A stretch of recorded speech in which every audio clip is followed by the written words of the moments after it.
पहले मुर्गी आई या अंडा? जिस प्रकार कभी न कभी यह सवाल मानव के दिमाग में आता है, उसी प्रकार मनुष्य के मस्तिष्क में यह सवाल भी उठता है कि मनुष्य की उत्पत्ति कैसे हुई। मुर्गी आई या अंडा, इसका जवाब तो आसानी से वीडियो के अंत में मिल जाएगा, परंतु मानव की उत्पत्ति कैसे हुई यह थोड़ा कठिन प्रश्न है। मानव की उत्पत्ति पर सबसे सटीक थ्योरी डार्विन की थ्योरी को माना जाता है।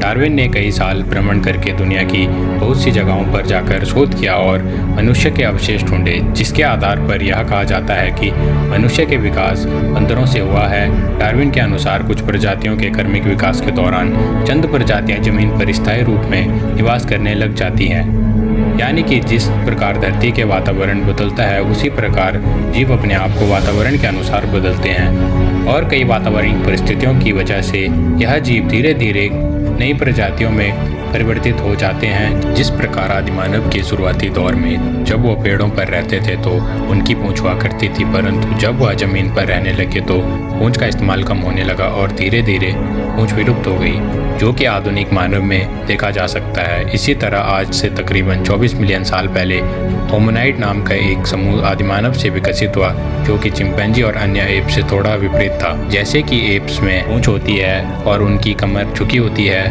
उसके विपरीत उनकी पूंछ नहीं थी और कमर भी सीधी थी। अब यह होमिनाइड विकसित हो चुके थे और धीरे धीरे और विकसित होने लगे और मनुष्य में परिवर्तित हो गए।